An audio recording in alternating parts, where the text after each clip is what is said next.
prend tous les matchs très sérieusement, que ce soit les matchs européens ou les matchs de championnat. On sait qu'on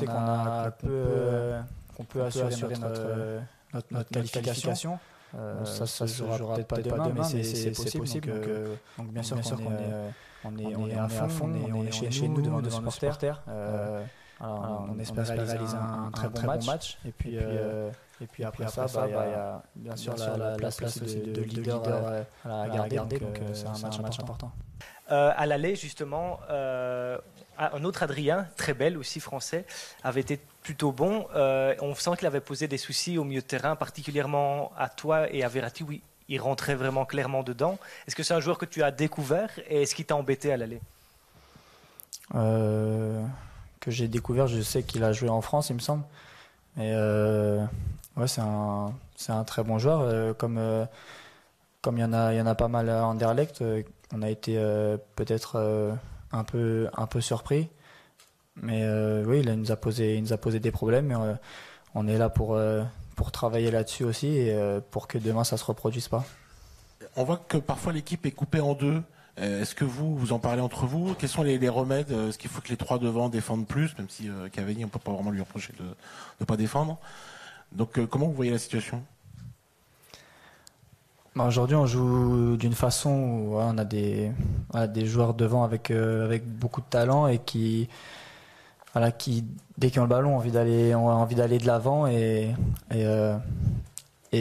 ils le font très vite. Donc parfois c'est difficile de suivre quand on ressort les ballons de loin, et c'est pour ça que parfois l'équipe est coupée en deux. Mais on en discute un petit peu, on en parle pour parfois essayer d'arranger ça.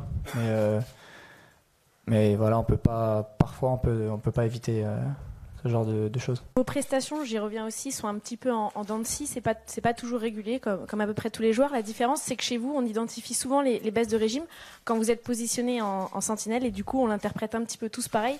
C'est la volonté de ne pas y évoluer. Comment vous répondez à ça? Et est-ce que vous préférez vraiment ne pas y évoluer au poste de numéro 6? Merci.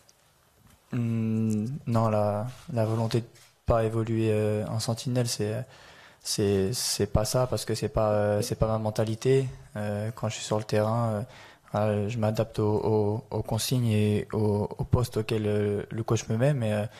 Mais après, j'ai déjà eu des questions sur ça, et où on m'a demandé où je préférais jouer, et j'ai dit que c'était relayeur. Mais quand je dois jouer en sentinelle, je le fais et j'essaie de faire du mieux possible. En Belgique, on a été surpris par l'évolution positive de Thomas Meunier ici à Paris. Toi qui es à Paris depuis plus longtemps encore, comment est-ce que toi tu as jugé son évolution?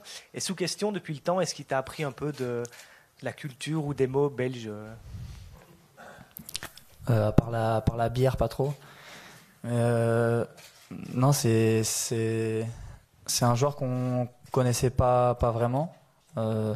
Et c'est vrai qu'on a tous été agréablement surpris, parce que c'est un joueur qui a vraiment beaucoup de potentiel et qui est travailleur, qui est très, c'est un joueur atypique, on va dire, et il a vraiment des qualités auxquelles on s'attendait pas, et on a découvert beaucoup de bonnes choses chez lui. Donc c'était vraiment un renfort de poids.